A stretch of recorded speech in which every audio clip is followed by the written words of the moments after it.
মৌলবাদ বলতে আপনাদেরকে বুঝাই নাই, মৌলবাদ বলতে জামাতকে বিএনপি বুঝিয়েছে। হ্যাঁ, জামাত এমন একটা সংগঠন যাকে যা ইচ্ছা তাই ট্যাগ দিয়ে দেওয়া যায়। মৌলবাদ হলেও জামাতকে বলা যায়, ধর্ম বিরোধী হলেও জামাতকে বলা যায়, বাংলাদেশের স্বাধীনতা বিরোধী হলেও জামাতকে বলা যায়। জামাত মনে হচ্ছে যেন বাংলাদেশের সবচাইতে নিকৃষ্ট পাপিষ্ট একটি দলে রূপান্তরিত হয়েছে। যেই আসবে সেই বলবে এই দলটার মধ্যে হচ্ছে খারাপ মানুষ। এরকম করেই বাংলাদেশের বিভাজনের রাজনীতি শুরু হয়েছে। মৌলবাদের সাথে জামাতের সম্পর্ক কি? মৌলবাদের সাথে শিবিরের সম্পর্ক কি? মৌলবাদের সাথে আলেমদের সম্পর্ক কি? মৌলবাদের সাথে তাবলীগের সম্পর্ক কি? মৌলবাদের সাথে ইসলাম প্রিয় মানুষের সম্পর্ক কি? মৌলবাদের সাথে ইমাম, কারি, মুয়াজ্জিন, হাফেজদের, মাদ্রাসা শিক্ষকের সম্পর্ক কি? আজকে হেফাজতে ইসলাম বৈঠক করেছে, আপনি তাকে বলে দিলেন মৌলবাদ বলতে আমি জামাতকে বুঝিয়েছি। কালকে আরেকজন বৈঠকে বসবে, আপনি বলবেন মৌলবাদ বলতে আমি অমুককে বুঝিয়েছি। এই সকল ধান্দাবাজি বক্তব্য পরিহার না করলে আগামী দিনের ভবিষ্যৎ যে কত কঠোর হবে সেটা আপনারা বোঝার মতো শক্তি নাই। কি দেখছি? আগের পথেই চলছে বাংলাদেশ। এটার জন্য বাংলাদেশ স্বাধীন করি নাই। গত 16 বছর কথা বলেছি সকল অন্যায়ের বিরুদ্ধে, সকল মানুষের পক্ষে। এই হেফাজতের জন্য যখন কেউ কথা বলে নাই আমি কথা বলেছি। এই শাহবাগীদের বিরুদ্ধে যখন কেউ কথা বলে নাই আমি কথা বলেছি। আলেম ওলামার পক্ষে যখন কেউ কথা বলে নাই আমি বলেছি, আজও বলছি। আপনাদের শিক্ষা হওয়া উচিত। আপনাদের চোখের সামনে একটি দলকে এভাবে অপদস্থ করবে, অপমান করবে, আর কান পেতে শুনে আসবেন, সেটাও কিন্তু আপনাদের পতনেরই লক্ষণ। বাহ বিএনপি, বাহ! আপনাদের একটু লজ্জা হলো না? আপনাদের একটু শরম হলো না এই শব্দ চয়নটা করতে? গতকালকের হেফাজতে ইসলামের সাথে আপনাদের বৈঠক হয়েছে। সেই বৈঠকে হেফাজতে ইসলাম দাবি করেছে যে মৌলবাদ শব্দটি বিএনপি যাতে না বলে, মৌলবাদ শব্দটিতে তারা আপত্তি জানিয়েছে।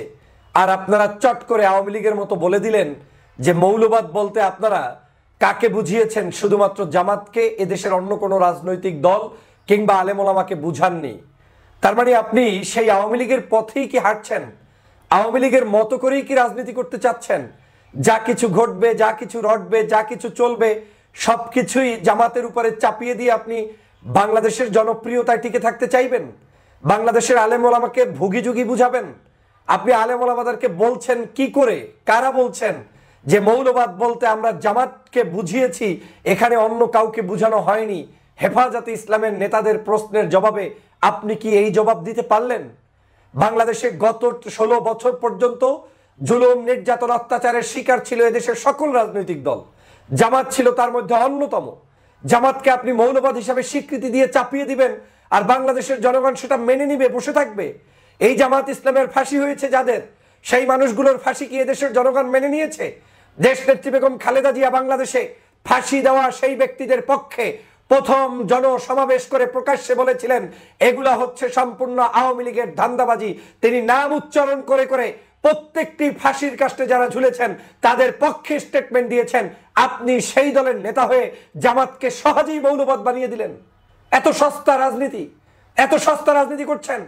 বাংলাদেশে আপনি মৌলবাদ ট্যাগ দেওয়ার জন্য বাংলাদেশের সবচেয়ে উদার একটি রাজনৈতিক দল জামাত ইসলাম, যেই জামাত ইসলাম রাজনীতিতে সংস্কার এনে এই দেশের ইসলামী হুকুমতের যেমন কথা বলছে, পাশাপাশি রাজনৈতিক অঙ্গনে তার আদর্শভিত্তিক সামাজিক সকল কার্যক্রম, শিক্ষা, সাহিত্য সকল জায়গায় তাদের অবদান, সেই দলটাকে আপনি মৌলবাদ বলে দিলেন।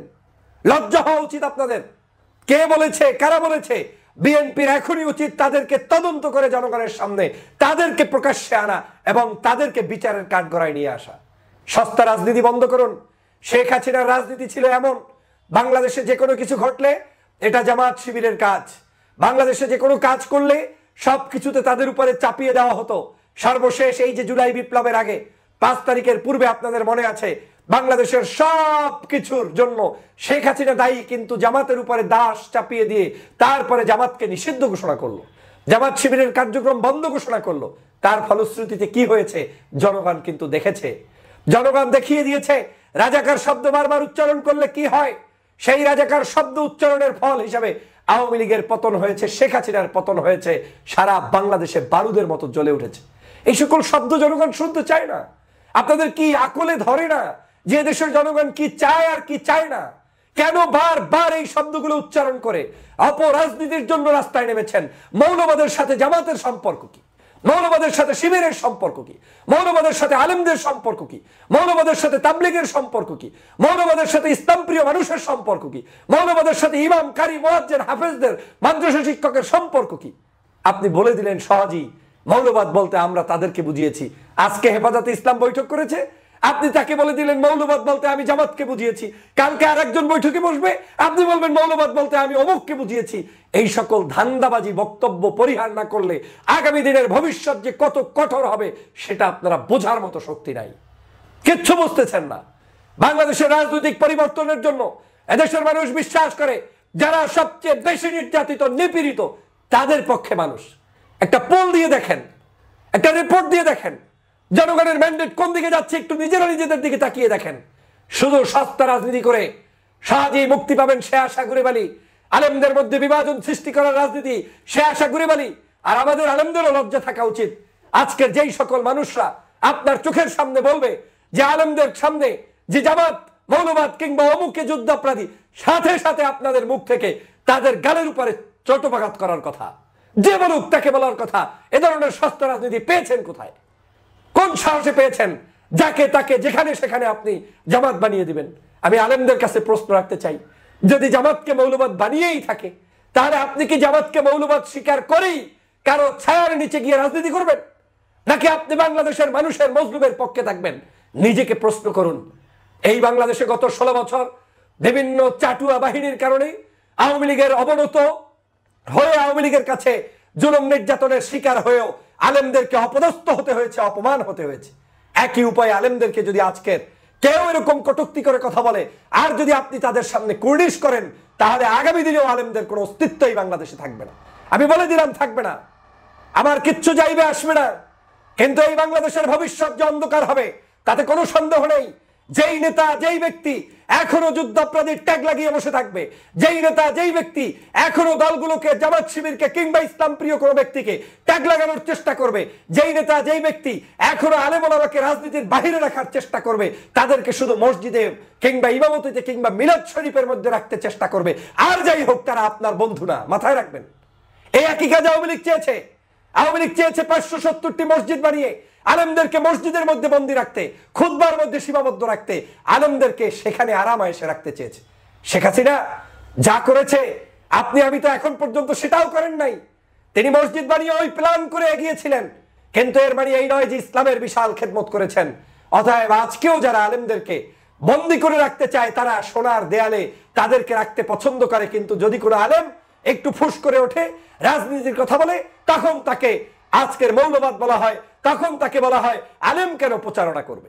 কালকে দেখলেন পাপিয়া এবং কি বলে হারুন চাঁপাইনবাবগঞ্জে বক্তব্য দিতে গিয়ে বলেছে যে আলেম ইমামতি করবে, যে আলেম মুয়াজ্জিনি করবে, যে আলেম মাহফিল করবে তাদের নাকি ভোট চাওয়ার অধিকার নাই, তারা নাকি রাজনীতিতে ভোট চাইতে পারবে না। কত বড় নির্লজ্জ বেহায়া মানুষেরা। বাংলাদেশের একজন মুদির দোকানদার, একজন চায়ের দোকানদার, একজন রিক্সাওয়ালা, ভ্যানওয়ালা, বাংলাদেশের একজন মানে কি বলে রাস্তার সাধারণ নাগরিক, তিনি রাজনীতি নিয়ে কথা বলতে পারে, শুধু আলেম কিংবা ইসলাম প্রিয় নাগরিক কথা বলতে পারে না। এটা কেমন সভ্যতা, এটা কেমন বর্বরতা। তার মানে এই পথ আওয়ামী লীগের দেখানো পথ। অতএব শুধুমাত্র আওয়ামী লীগটা বিদায় নিয়েছে, কিন্তু বাংলাদেশের মন মস্তিষ্ক থেকে সেই জিনিসটা বিদায় নেয়নি। শহীদ রাষ্ট্রপতি জিয়া রহমানের উদারতা হচ্ছে এই, বাংলাদেশের যে কোনো মানুষ রাজনীতি করবে সে আমার চরম বিরোধিতা করা সত্ত্বেও তিনি যদি গণতন্ত্রের জন্য লড়াই করে, ধর্মের জন্য লড়াই করে, দেশের স্বাধীনতার জন্য লড়াই করে, তার বিরুদ্ধে আপনি তো বক্তব্য দিবেন না, তাকে তো আপনি স্নেহ করবেন, ভালোবাসবেন। কোথায় যাচ্ছে সেই দল? আজকের সেই দলের পক্ষ থেকে সস্তা জবাব দিয়ে দেওয়া হচ্ছে। এটা আমি বলছি না, ইত্তেফাকের রিপোর্ট।